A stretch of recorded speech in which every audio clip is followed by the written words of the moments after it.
Do that again. Go. Welcome to the 359, where we talk about the top tech news of the day and all the other crap we want to throw in. I'm Roger Chang. I'm Alfred Ng. So Amazon wants to redefine the physical shopping experience. The online retail giant debuted Amazon Go, a concept store that lets you walk in, grab what you want, and go, all without taking out your wallet. Now, Amazon only has one location in Seattle, and it's only available for customers or employees right now. It's a beta, but they say it'll open to the public next year. I don't get the new concept of this. I walk in stores and grab stuff and leave all the time. That's called shoplifting, Alfred. Oh, is that not allowed here? I would have.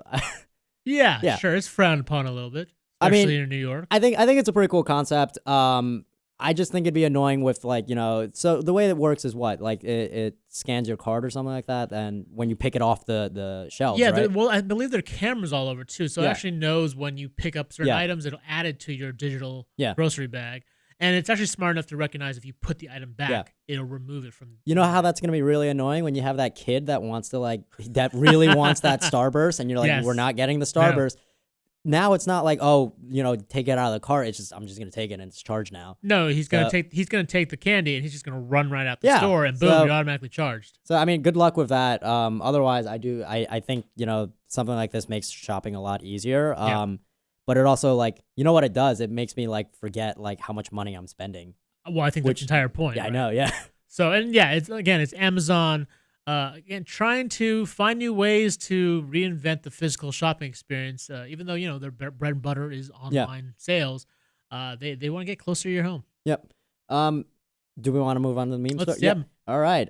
So I put out a story today about 2016's memes and the worst of them all that should probably be dead by 2017. I spoke with a professor at Indiana University who's been studying memes. Mm-hmm. This is a real job, by the way. And he essentially told me that a lot of the memes that you see they're all bad. They're all awful posts. None of them are high quality. They all get stolen from each other, and it's just it's just building onto something that's like a crappier version of what it was before.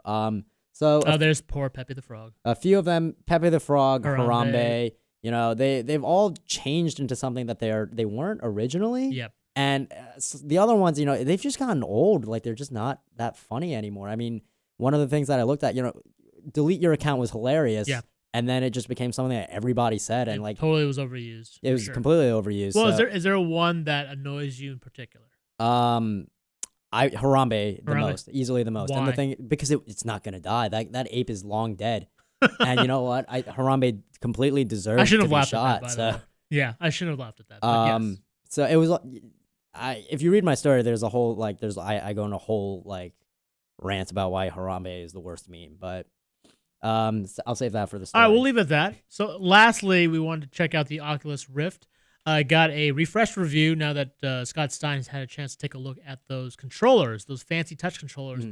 He came away pretty impressed, right? It's well designed, it's compact, and it finally gives you hands in the virtual world, which was a big missing factor. Which for the Vive had for a while. That's the thing. It doesn't have the kind of whole room tracking that the Vive has. So you can't walk around with these things, but it does definitely give you a little bit more of dimension, a little bit more tangibility to the virtual world. I'm actually glad that this is the next move that they're kind of doing with it. I mean, I guess phase one or step one of VR was kind of just getting the screen onto you and being able to see and experience things. But now, I think this was what it really needed to jump it onto the next. Yeah, I mean, I think the idea of just using an Xbox controller to move around the virtual world is not that great. It's not that immersive. It takes you out of that experience. Yeah. That said, these are $200. Yeah, I was gonna say this, with the controllers, I think it's cool that you can finally, interact with the world. But to me, I don't care how good the controller is. For me, it's more about a conveniency factor. Right. So I've been a big fan of the Google Daydream, where your phone is the controller. Yep. No, your phone is a controller. That actually comes with its own little. Touch controller. It has that remote too. It has a remote. Okay. Which is actually kind of neat. We were trying it over the weekend. Yeah. Except it has some bugs to it. Yeah. But I will say this, that it is a lot more convenient than those two, controllers on both hands. Yes. Well, we'll have to leave it at that. For more on that story, check us out on CNET. I'm Roger Chang. I'm Alfred Ng. Thanks for listening.